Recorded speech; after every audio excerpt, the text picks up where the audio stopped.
کے مکڑی کو مارنے والے کو کئی طرح کی بیماریاں لگ جاتی ہیں، کئی طرح کی بیماریوں میں وہ ملوث ہو جاتا ہے، اس کو نہ مارے، اس لیے کہ اس کو اعزاز ہے میرے آقا صلی اللہ علیہ وسلم کی حفاظت میں اپنا جال بن دیا تھا۔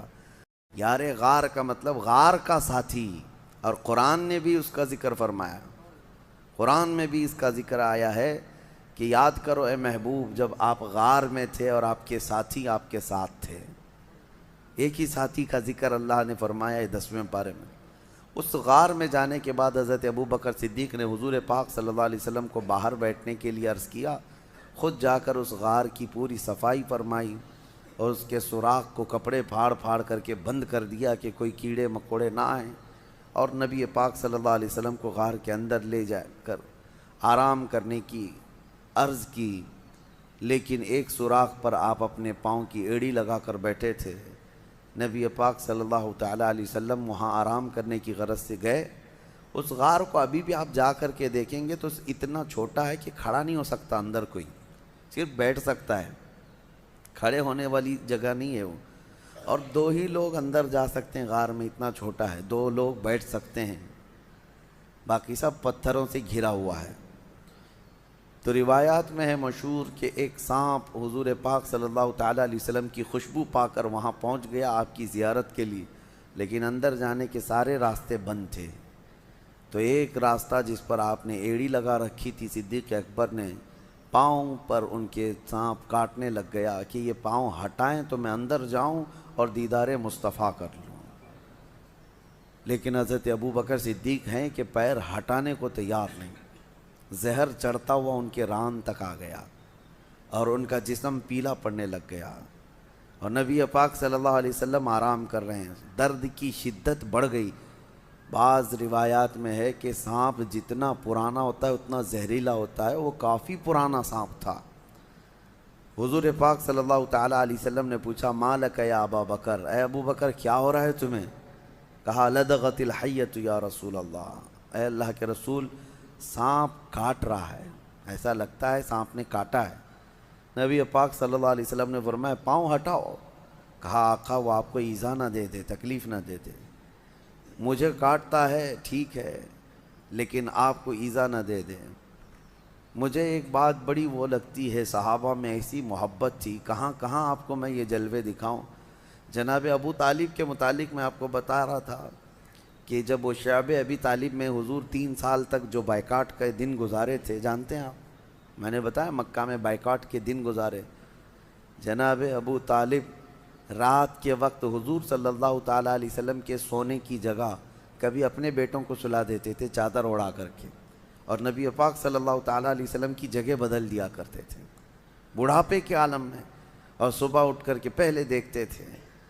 تو یہ پوچھنے پر کہ آپ روزانہ حضور کی جگہ پر جو سونے کی جگہ ہے کسی کسی کو ڈال دیتے ہیں،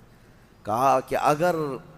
غفلت میں ہم پڑے رہیں اور کوئی مکہ کا کوئی بھی دشمن آ کر کے مارے تو محمد کا قتل نہ ہو، میرے بیٹے کا قتل ہو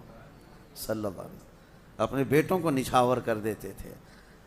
صدیق اکبر بھی جب اپنی جان کی پرواہ نہ کی، حضور پاک صلی اللہ علیہ وسلم نے فرمایا پیر ہٹاؤ، وہ مجھے ایذا نہ دے گا۔ سانپ اندر داخل ہوا، جی بھر کر کے میرے آقا کی زیارت کیا۔ نبی پاک صلی اللہ تعالیٰ علیہ وسلم کی زیارت کے مشتاق دنیا میں کون نہیں ہے سوائے ابلیس کے؟ حضور پاک صلی اللہ تعالیٰ علیہ وسلم کا ہر کوئی مشتاق ہے۔ واپس سانپ چلا گیا، نبی پاک صلی اللہ علیہ وسلم نے اپنا لعاب پاک نکال کر حضرت ابو بکر کے پیر میں لگایا، وہ زہر ختم ہو گیا۔ حضرت ابو بکر صدیق کو زندگی بھر اس زہر کا کبھی درد نہیں محسوس ہوا۔ یہ معجزہ بھی تھا میرے آقا صلی اللہ علیہ وسلم کا۔ یقیناً وہ لمحہ مبارکہ میں اللہ نے شفا رکھی ہے، شفا رکھی ہے۔ ان کا نام پڑھ کر کے شہد کی مکھی شہد میں مٹھاس لاتی ہے تو خود اس منہ مبارک میں کتنی مٹھاس ہوگی۔ وہ دہن وہ زباں جس کو سب کن کی کنجی کہیں، اس کی نافذ حکومت پہ لاکھوں سلام۔ وہ دہن جس کی ہر بات وحی خدا، اس کی قاہر ریاست پہ لاکھوں سلام۔ نبی پاک صلی اللہ تعالیٰ علیہ وسلم کے ساتھ 3 دن تک کا وہاں قیام تھا۔ 3 دن کیسے رہے لوگ؟ یہ بھی میں آپ کو بتا دوں، یہ 5000 فٹ اونچا پہاڑ ایک بار آپ چڑھ کے آنا، اللہ توفیق دے آپ سب کو، حج میں جانا ہوا، عمرے میں جانا ہوا تو میرے آقا کی وہ نشانی دیکھنے کے لیے ایک بار تو جائیں، کیونکہ یہ وہابیوں نے سب چھیڑ چھاڑ کیا ہے ہر جگہ، لیکن یہ پہاڑ پہ چڑھ نہیں پاتے، تو وہاں تک جا کر کے کچھ نہیں کیا، سنا ہے ابھی غار ہیرا میں نشانیاں مٹا دیا، جو لکھا ہوا تھا اس کو ختم کیا، بڑی عجیب سی ان کو بے چینی ہے، تکلیف ہے میرے آقا کے نام سے، لیکن کتنا مٹاؤ گے، مٹ گئے، مٹتے ہیں، مٹ جائیں گے، آدھا تیرے یا رسول اللہ، نہ مٹا ہے نہ مٹے گا کبھی چرچا تیرا۔ غار ثور کے آپ جائیں، ایک بار جا کر کے آنے کے بعد آپ کو اندازہ ہو جائے گا کہ یہ کیسا سفر ہے، لیکن ان دنوں میں 3 دن تک جب تک میرے آقا تھے، حضرت ابوبکر صدیق کی بڑی صاحبزادی حضرت اسما روز اپنے گھر سے کھانا لاتی تھیں اور غار ثور تک کھانا پہنچاتی تھی اور پھر واپس آتی تھی، دن میں 2 مرتبہ جاتی تھیں کھانا لے کر کے اور پھر واپس آتی تھی، نہ کوئی انہیں تھکن تھی نہ کوئی اکتاہٹ تھی۔ اسی لیے صدیق اکبر کا جو گھرانہ ہے وہ میرے آقا صلی اللہ علیہ وسلم پر لٹ جانے والا گھرانہ ہے، بے پناہ محبت کرنے والا گھرانہ، اور صدیق اکبر کی ہی گھرانے کو یہ اعزاز حاصل ہے پورے صحابہ میں کہ حضور اکرم صلی اللہ تعالیٰ علیہ وسلم کی ذات پر حضرت ابوبکر کی 4 پیڑھیاں صحابی ہیں، باقی کسی کو یہ اعزاز نہیں ہے، 4 پیڑھیاں، یعنی حضرت ابوبکر صدیق کے والد بعد میں ایمان لائے، ابو قحافہ وہ صحابی، حضرت ابوبکر صحابی، حضرت ابوبکر صدیق کے ایک بیٹے ہیں وہ صحابی، حضرت ابوبکر کے پوتے وہ بھی صحابی۔ حضور اکرم صلی اللہ علیہ وسلم کی زندگی میں یہ 4 پیڑھیاں ایمان بھی لائیں اور سب کے سب صحابیت کا شرف بھی پائی، پورا خاندان نچھاور کیا ہوا ہے۔ پھر اب یہاں سے نبی پاک صلی اللہ تعالیٰ علیہ وسلم جو غار ثور میں تھے، اب دیکھیں روایات یہ بتاتی ہیں کہ مکہ کے کفار وہاں تک بھی پہنچ گئے، وہ پیروں کے نشان دیکھنے کے ماہر تھے عرب والے، کبھی اونٹنیوں کے پیر کے نشان ڈھونڈتے، کبھی لوگوں کے گئے ہوئے پیروں کے نشان ڈھونڈتے، عرب تو اس میں ماہر تھے، حتیٰ کہ وہ پیروں کے نشان دیکھ کر کے بتا بھی دیتے کہ کون سا خاندان گیا ہے یہاں سے، کون سے قبیلے والے لوگ گئے ہیں۔ اور جیسے کہ مشہور روایت یہ ہے، حضرت ابوبکر کو ابو بکر جو کہا جاتا ہے، ان کا جو نام ہے یہ مشہور جو ہوا ابو بکر، بکر جو ہے نا عرب کا ایک بہت بڑا نصاب آدمی، نصاب کا مطلب وہ نشانیاں دیکھ کر کے نسب بتانے والا، اس کا حال یہ تھا کہ وہ پیروں کے نشان دیکھ کر کے تقریباً وہ خاندان کا پورا بایو ڈاٹا بتا دیتا، بایوگرافی بتا دیتا کہ کون سا خاندان کا آدمی یہاں سے گیا ہے، تو وہ بکر بہت مشہور تھا کہ نسب پورا بتاتا ہے۔ اور حضرت ابوبکر صدیق رضی اللہ تعالیٰ عنہ کا حال یہ تھا کہ وہ کسی کے انگلی کا پور، یہ پور جو ہے یہ دیکھ کر کے اس کی 8 پشتیں گنا دیتے تھے کہ تیرا باپ یہ ہے، تیرا دادا یہ ہے، تیرا پردادا یہ ہے، تیرا فلاں یہ ہے۔ حضرت ابوبکر صدیق نسب کے اس میں اتنے ماہر تھے، اسی لیے آپ کو کہا گیا وہ تو بکر ہے جو ایک خاندان بتاتا ہے، یہ بکر کا باپ ہے جو 8 پشتوں تک بتا دیتا ہے، ابو بکر۔ تو حضرت صدیق اکبر رضی اللہ تعالیٰ عنہ کے ساتھ وہاں تھے، تو کفار جو ہے پیروں کے نشان ڈھونڈتے ڈھونڈتے وہاں تک پہنچ گئے،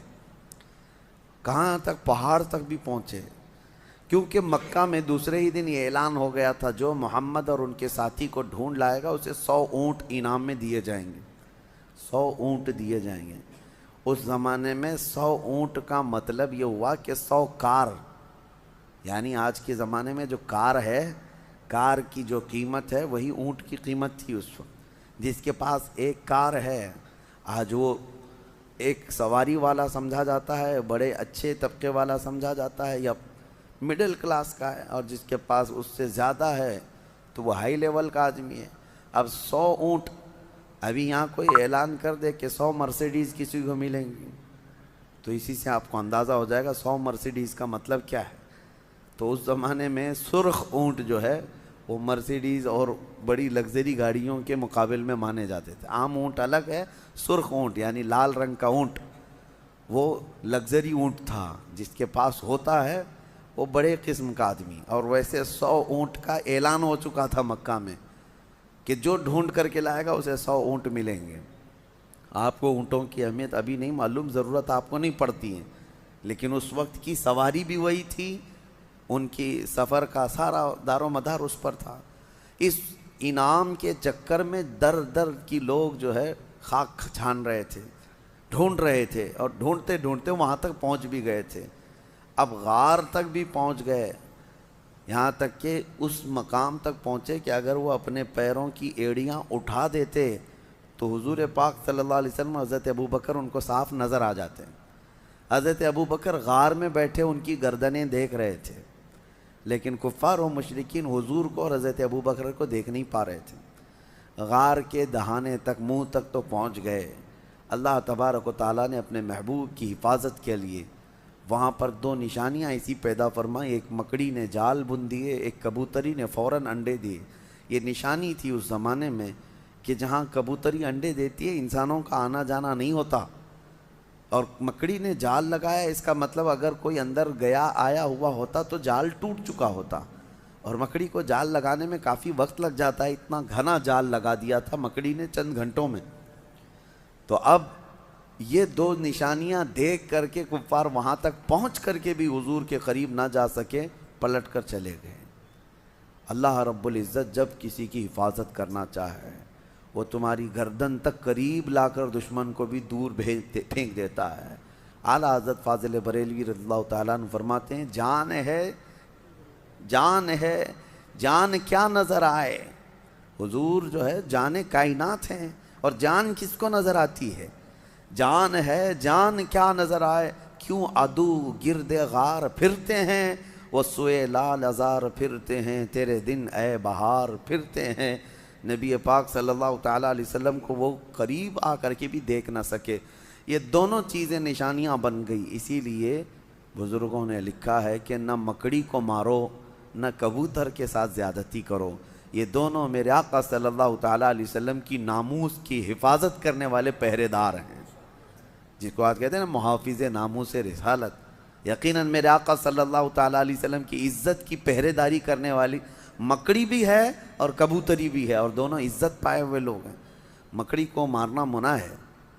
ہاں بس یہ ہے کہ اس کے جال کو صاف کریں لیکن اس کو نہ ماریں۔ بعض بزرگوں نے حیات الحیوان ایک کتاب ہے حیوانات، علامہ کمال الدین دمیری رحمۃ اللہ علیہ کی، اس میں تو انہوں نے لکھا ہے کہ مکڑی کو مارنے والے کو کئی طرح کی بیماریاں لگ جاتی ہیں، کئی طرح کی بیماریوں میں وہ ملوث ہو جاتا ہے، اس کو نہ مارے، اس لیے کہ اس کو اعزاز ہے میرے آقا صلی اللہ علیہ وسلم کی حفاظت میں اپنا جال بن دیا تھا۔ اور دوسری چیز کبوتری کا بھی ہے۔ کبوتری ایک ایسی، کبوتر ہی سمجھ لیں، ایک ایسا پرندہ ہے جس کو اللہ تعالیٰ نے یہ اعزاز بخشا ہے، آج بھی اگر کوا آ جائے تو بھگا دیتے ہیں، کبوتر آئے تو کوئی بھگاتا نہیں۔ حرم کی ہر مینار میں آپ کو، مسجد نبوی میں، خانہ کعبہ کے اندر، سب جگہ آپ کو کبوتر ہی کبوتر نظر آئیں گے، بے حساب کبوتر بھرے ہوئے ہیں، لیکن کبھی آپ جا کر کے دیکھنا، نہ مسجد نبوی میں وہ بیٹ کرتے ہیں، نہ حرم پاک میں کہیں پخانہ ان کا پڑا ہوا ملتا ہے، گندگی نہیں پھیلاتے، لیکن وہ کریں نہ کریں اپنی جگہ پر ہزاروں لاکھوں پرندوں میں حرم میں رہنے کا شرف اگر کسی پرندے کو ہے تو وہ کبوتر کو ہے۔ وہ میرے آقا کی جالیوں کے پاس بھی آتے ہیں، نبی پاک صلی اللہ علیہ وسلم کے گنبد پر اپنا بسیرا کیے ہوئے ہیں ہزاروں کی تعداد میں۔ بہرحال وہ ان کی قسمت ہے، اور اللہ تعالیٰ نے اس کو یہ اعزاز دیا۔ خالی وہاں مکہ اور مدینہ میں نہیں، آپ جہاں کے بھی مقدس مقامات دیکھیں گے کبوتر وہاں مل ہی جاتے ہیں۔ کبوتر کی یہ فطرت ہے، مزاج ہے، وہ مقدس مقامات میں اپنا گھر بناتے ہیں، مسجدوں کو، مزارات کو، وہیں پر وہ اپنے گھر بناتے ہیں۔ یہ اعلیٰ نسب ہونے کی بھی علامت ہے اور اچھے اشرف مزاج ہونے کی بھی علامت